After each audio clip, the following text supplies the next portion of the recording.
दोस्तों स्वागत है एक बार फिर से आपका सरकारी समाचारों में। दोस्तों 15 लाख कर्मियों की हाँ तो पुरानी पेंशन पर राष्ट्रीय व्यापी हड़ताल तय, 7 आए राज्यों के कर्मी। दोस्तों आपको बता दें AIDEF के महासचिव श्री कुमार का कहना है कि अनिश्चितकालीन हड़ताल के बारे में रेलवे और डिफेंस के कर्मियों का मत जानने के लिए 20 और 21 नवंबर को स्ट्राइक बैलेट होगा। रेलवे के 11 लाख तो रक्षा क्षेत्र सिविल के 4 लाख कर्मचारी मैदान में हिस्सा लेंगे।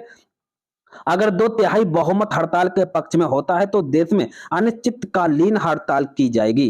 दोस्तों आपको बता दें देश भर में पुरानी पेंशन बहाली को लेकर सरकारी कर्मियों की मुहिम चल रही है। केंद्र एवं राज्य सरकार के कर्मचारी संगठन पुरानी पेंशन पर निर्णायक लड़ाई की तरफ बढ़ रहे हैं। खास बात यह है कि इस बार विभिन्न प्रदेश के कर्मचारी संगठन भी केंद्रीय कर्मियों के साथ आ गए हैं।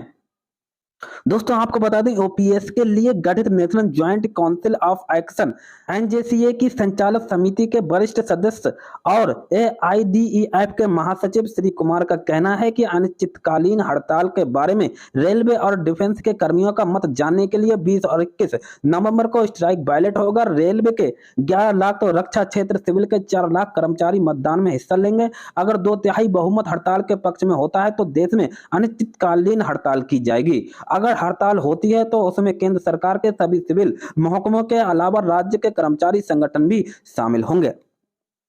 दोस्तों आपको बता दें गुरुवार को श्री कुमार ने बताया कि पुरानी पेंशन के लिए 20 और 21 नवंबर को राष्ट्रीय बैलेट कराने की सभी तैयारी पूरी हो चुकी है। भारतीय रेलवे के विभिन्न जोन मंडल और दूसरी यूनिटी में 2 दिन तक वोट डाले जाएंगे। करीब 11 लाख कर्मचारी इस मतदान में हिस्सा लेंगे। रेलवे कर्मियों ने ओपीएस पर राष्ट्रीय व्यापी हड़ताल के पक्ष में अपनी क्या राय दी है वो नतीजा तो 2-3 दिन बाद घोषित किया जाएगा। इसी तरह से डिफेंस इंडस्ट्री के 4 लाख कर्मचारी भी स्ट्राइक बैलेट में हिस्सा लेंगे। दोस्तों आपको बता दें चूंकि केंद्र सरकार के ये विभाग इंडस्ट्री के तहत आते हैं इसलिए नियमानुसार इसमें वोटिंग कराना जरूरी है।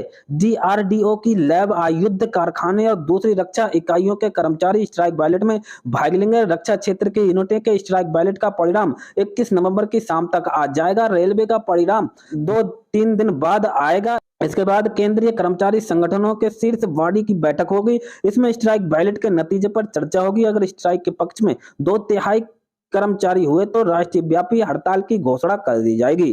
खास बात यह है कि इस हड़ताल में विभिन्न राज्यों के शिक्षक एवं दूसरे कर्मचारी भी हिस्सा लेंगे। कठोर निर्णय लेने की स्थिति में केंद्र एवं राज्य में सरकारी कर्मचारी अनिश्चितकालीन हड़ताल पर चले जाएंगे। उस अवस्था में रेल थम जाएगी। आयुध कारखाने जो अब नियमों में तब्दील हो चुके हैं वहां पर काम बंद हो जाएगा। दोस्तों आपको बता दें श्री कुमार का कहना है कि पुरानी पेंशन बहाली के लिए केंद्र एवं राज्यों के कर्मचारी एक साथ आ गए हैं। लगभग देश के सभी कर्मचारी संगठन इस मुद्दे पर एकमत हैं। केंद्र राज्य के विभिन्न नियमों और स्वतंत्रता प्राप्त संगठनों ने भी ओपीएस की लड़ाई में शामिल होने की बात कही है। बैंक एवं इंश्योरेंस सेक्टर के कर्मियों से सकारात्मक बातचीत हुई है।